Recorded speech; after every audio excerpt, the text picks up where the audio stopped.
All right, hello class. Welcome to part two of your archetype illustration project. You didn't know there was going to be a part two, did you? Luckily, I am away, so I don't have to face your wrath, although you can send me angry GIFs to my message function now since we have messaging. I will warn you that this is being shot at about 2 a.m., and so you never know what sort of strange ad libs you might get from me at this particular hour. Swoop! All right, let's go ahead and get started. Part two, we're going to be looking at a Greek creation myth, and this will need to be completed by September 5th. In other words, that's Friday, Friday. Okay, horrifying. But yes, you'll have 2 days to complete this, and you don't have as many annotations. This should be easier than part one, so don't fret. I think you'll have plenty of time. You should have already been played the video, The Creation of the World, Greek Mythology. If you have not, then it's time for that video to be played. And if you're coming to this individually, you can rewatch the video on YouTube if you're at home, and you can play it from the share drive if need be, if you are at school. So once you have seen the video, as we did in part one, you're going to follow the link below and copy and paste the text of the Greek creation myth into your archetype illustration project and save it. You can see the GIF that I made of the process right here, but I will also be doing it in real time. So you want to right click and open link in new tab. This will take you to the Greek creation myth, and you will do the same thing. You will highlight, scroll down. It's not quite as long, so that's good. Right click, copy. You're going to go back to your own archetype illustration. Here's mine. Let's make that slightly smaller.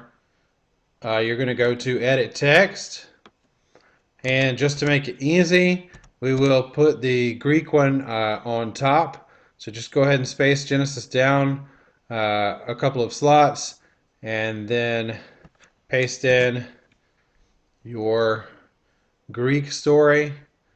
So you scroll up, make sure everything looks okay. Go ahead and hit save, and there now you have your Greek creation myth.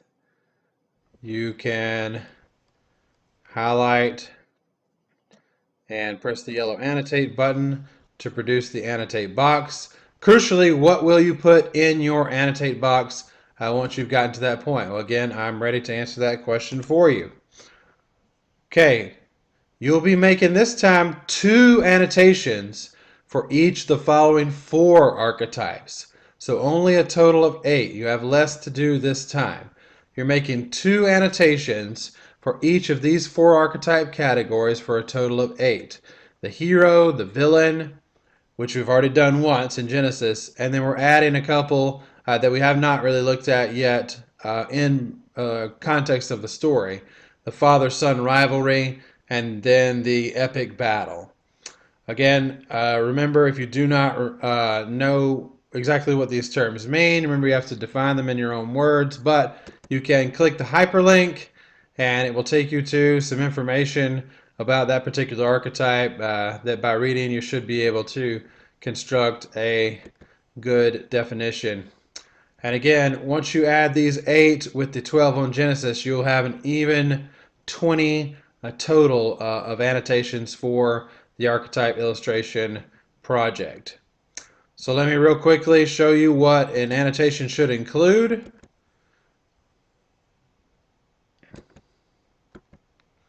This is assuming that it will come up. There we go. Okay, it's exactly the same as with the Genesis annotations. First, you're going to give me the name and definition of the archetype you're referring to, hero, garden, etc.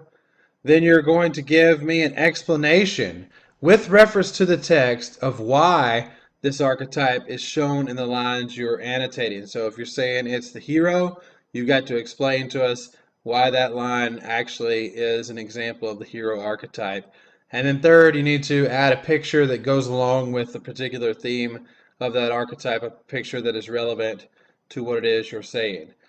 Let me give an example, and I'll make this a little bit larger so you guys can definitely see. So the text from the Greek story is the Hectonaires rained down hundreds of boulders with such a fury, the Titans thought the mountains were falling on them. They broke and ran, giving Zeus victory. So I highlighted and annotated that text, and what I said about it was these lines are an example of the epic battle archetype, the ultimate clash of good and evil, because there are many warriors and chaotic destruction on a large scale. Yet there is a heroic winner who emerges, Zeus. So you will see I named the archetype, the epic battle. I used the vocabulary word archetype.